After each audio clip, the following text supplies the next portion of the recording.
শনিবার বিকেল থেকেই রাজধানীর ফরেন সার্ভিস একাডেমিতে শুরু হয় জাতীয় ঐকমত্য কমিশনের প্রথম সভা, যেখানে অংশ নেয় ২৬টি রাজনৈতিক দল ও জোটের প্রায় ১০০ নেতা।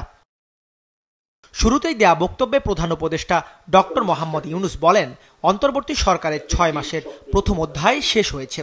রাজনৈতিক সংলাপে শুরু হলো দ্বিতীয় অধ্যায়।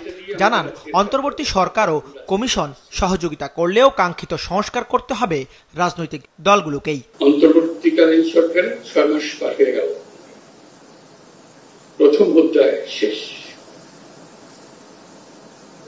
আজকের এই অনুষ্ঠানের মাধ্যমে আমরা দ্বিতীয় পর্বে প্রবেশ করলাম। আপনাদের সহযোগিতা চাই, এটা আমি বলবো না, কারণ এটা আপনাদের কাজ, আমার কাজ না, একার কাজ না। যেহেতু আপনারা জনগণের প্রতিনিধিত্ব করেন, আপনাদেরকে বলতে হবে সমাজের কাঠামো কোন কি করতে হবে, কিভাবে করতে হবে। কিছু সামান্য রদবদল থাকলে এখানে বলবেন, এখানে একটু রদবদল করলে কিন্তু সুন্দর হয়ে যাবে, আপনাদের ইচ্ছা।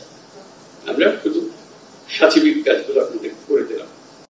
বৈঠক শেষে বেশিরভাগ রাজনৈতিক দল জানায়, জাতীয় নির্বাচনের আগে কোনোভাবেই স্থানীয় সরকার নির্বাচন চান না তারা।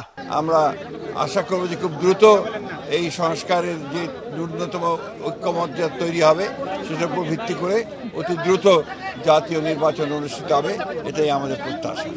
এই আলোচনায় বিভিন্ন রাজনৈতিক দল বিভিন্ন কথা বলেছে, নিজস্ব মতামত বলেছে, কিন্তু একদম পজিটিভ কনস্ট্রাকটিভ কিছু আলোচনা আজকে সেভাবে হয়নি, আর সুযোগও ছিল না, কারণ আজকে পরিচিতি মতো একটা ব্যাপার ছিল। এই সংস্কার সম্পন্ন করার জন্য নির্বাচন লাগবে, কাজে এটাকে বিরোধ হিসেবে না দেখে আগামী নির্বাচনকে সংস্কার সম্পন্ন করার একটা গুরুত্বপূর্ণ অধ্যায় হিসেবে বিবেচনা করা।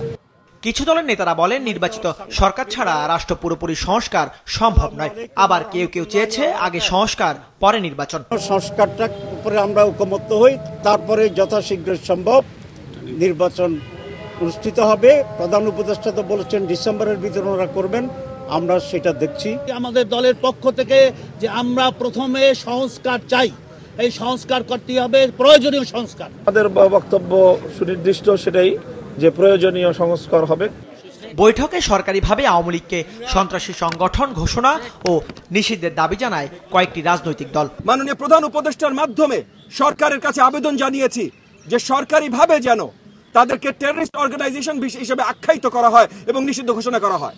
আওয়ামী লীগ এখন অপ্রাসঙ্গিক, এই আওয়ামী লীগ এখন অপ্রয়োজনীয়, তারা পরাজিত, তারা পলাতক, তাদের ফিরে আসার কোনো সুযোগ নেই, রাজনীতির কোনো নতুন বয়ান নেই, তাদের মধ্যে কোনো অনুতাপ নেই, কোনো অনুশোচনা নেই, অতএব তাদেরকে কোনো রকম কনসেশন দেওয়া চলবে না। নির্বাচন আর সংস্কার নিয়ে কথা বলেন গণ অভ্যুত্থানের নেতৃত্ব দেয়া ছাত্র নেতারাও। আমরা বলেছি গণপরিষদ নির্বাচন এবং আমাদের যে জাতীয় ইলেকশন দুটো একসাথে চলতে পারে এবং সংস্কারের কার্যগুলো একসাথে চলতে পারে, এবং আমরা দৃপ্ত কণ্ঠে সেখানে এই বিষয়গুলো সকল দলমত নির্বিশেষে সকলের কাছেই আমরা উপস্থাপন করেছি।